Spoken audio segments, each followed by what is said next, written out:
Baik Pak Hidayat, kalau berbicara mengenai dukungan masyarakat dunia kurang banyak apa begitu ya untuk menghentikan genosida di bumi Gaza. Tapi kalau kita melihat, bisakah ada cara lain di luar PBB untuk juga segera merealisasikan gencatan senjata di Gaza Palestina ya? Anggaplah saat ini nampaknya tanda kutip begitu di PBB kurang menggigit, kurang ada isinya gitu untuk segera mengimplementasikan hal tersebut.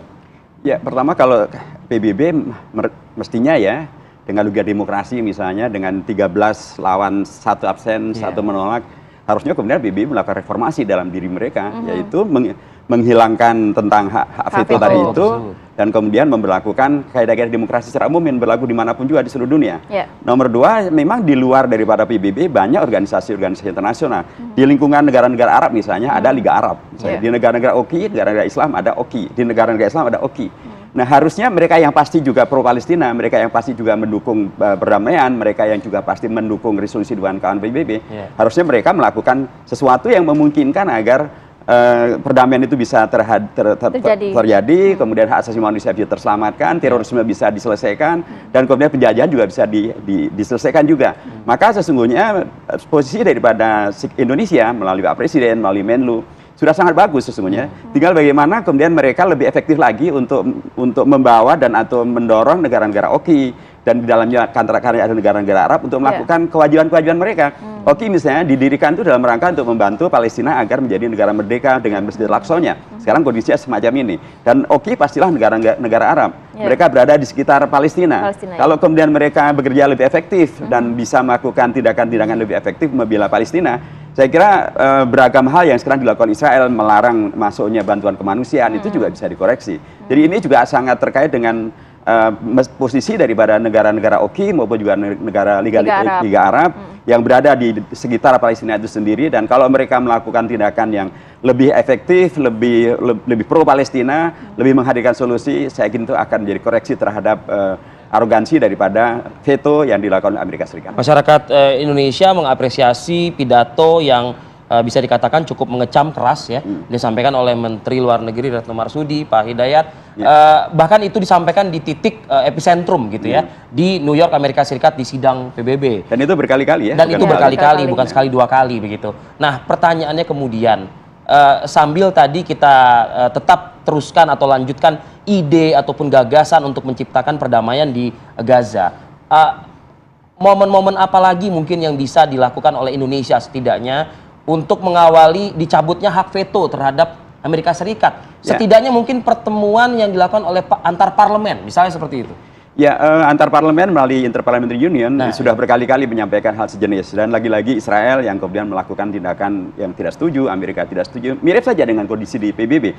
Tapi dalam konteks hubungan internasional sekarang, ada beragam hal yang baru. Beberapa tadi misalnya China, Rusia, dan bahkan Perancis setuju dengan veto. Setuju dengan dipergunakannya resolusi PBB untuk gencatan senjata. Mereka menolak veto daripada Amerika Serikat. Beberapa negara bahkan sudah memutuskan hubungan dengan Israel seperti Chile dan Honduras juga, mereka sudah mencabut hubungan dengan Israel. Beberapa negara sudah menarik duta besarnya. Bahkan beberapa negara dari negara Arab seperti Jordania maupun juga Bahrain, mereka sudah menarik. Bahkan Bahrain memutuskan hubungan ekonominya. Mesir bahkan sudah mengancam memutuskan hubungan bila kemudian tindakan tidak manusiawi Israel tetap berlanjut.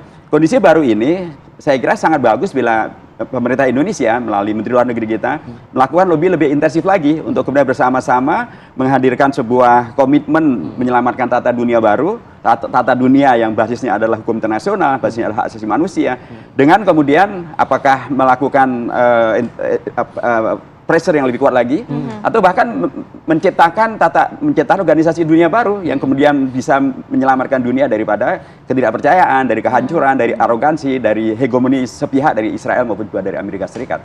Oke. Saya kembali ke Fikri Rafiul Haq. Fikri, sebetulnya masyarakat di sana juga ya Fikri ya, itu memahami nggak sih? Karena gini loh, kalau misalnya beribu alasan yang disampaikan oleh Israel, oleh juga Amerika Serikat, Hamas dan Hamas ya, yang disebut berkali-kali Fikri. Tapi ada angka 17.900 kabarnya hingga kemarin yang harus meninggal dunia akibat kekejian ya Zionis Israel ini. Masyarakat sana tahu nggak sih sebetulnya apa yang sebetulnya menjadi keinginan begitu, substansi Israel ini? Ya, mereka sebenarnya sangat paham sekali ya. Mereka adalah sebagai para pribumi ya. Mereka yang sudah lahir sejak mungkin berabad-abad lalu. Mereka adalah warga lokal yang memang menempati negaranya mereka sendiri sejak mungkin berabad-abad lalu. Dan mereka paham bahwa ini bukan agresi militer Israel lagi. Ini adalah genosida. Ini adalah mereka ingin mengusir etnis atau memusnahkan etnis Palestina di jalur Gaza. Dan kenapa mereka membinasakan banyaknya anak-anak dan juga perempuan agar mereka tidak memiliki keturunan lagi, sehingga generasi-generasi muda nanti telah hilang, sehingga kalaupun masih ada generasi Palestina namun tidak terlalu banyak, sehingga mereka mungkin mudah masuk seperti di tepi barat. Karena di jalur Gaza ini perlu ketahui, mereka ini tidak ada yang bisa masuk ke jalur Gaza sebelum peperangan ini. Mereka tidak ada yang mereka hanya di berbatasan, sehingga mereka ini sulit sekali untuk masuk jalur Gaza, sehingga dalam peperangan mereka hanya melalui serangan-serangan udara saja. Namun pada peperangan ini berbeda sekali. Mereka memasuki jalur Gaza, mereka menyerang serangan-serangan darat, sehingga mereka ini benar-benar ingin mengusir mereka memilihkan dari utara ke selatan, dari selatan juga suruh evakuasi, dan mereka harus kemana gitu. Tidak ada tempat yang aman, tidak ada tempat yang memenuhi, dan tidak ada tempat yang memang aman bagi masyarakat Palestina, sehingga mereka paham betul bahwa mereka ini sebenarnya ingin diusir atau diminasakan oleh pihak Zionis Israel, dan mereka benar-benar meminta pertolongan kepada dunia bahwa setidaknya walaupun mereka tidak bisa merdeka, setidaknya dalam peperangan ini mereka ingin sekali gencatan senjata ini benar-benar permanen, sehingga mereka bisa kembali ke rumah mereka masing-masing, ke rumah keluarga mereka, dan bahkan bisa menemui keluarga mereka yang masih terjebak di utara, di Gaza City begitu. Baik, terima kasih banyak Mas Fikri. Tetap jaga kesehatan dan juga keselamatan selalu Mas Fikri. Assalamualaikum warahmatullahi wabarakatuh. Baik. Pak Hidayat, terima kasih juga Pak sudah hadir juga. Tapi genosida itu benar-benar terjadi ya. Dia Israel melakukan serangan udara dengan bom fosfornya. Dari laut pun mereka melakukan serangan, bahkan air laut mereka gelontorkan ke Gaza supaya kemudian tanah Gaza menjadi rusak. Dan kemudian mereka juga membunuhi anak-anak, bukan hanya anak, ibu-ibu hamil pun juga mereka bunuhi. Termasuk juga mereka menghancurkan arsip nasional yang ada di Gaza. Sehingga dengan demikian maka genosida ini akan bisa dilakukan secara permanen. Itulah seharusnya PBB betul-betul menegakkan marwahnya dengan menghilangkan hak veto yang sekarang ini justru menghadirkan tragedi tingkat dunia. Semoga didengar Pak, semoga juga diimplementasikan begitu ya. Terima kasih Pak Hidayat. Terima kasih banyak Pak Hidayat, sehat selalu. Assalamualaikum.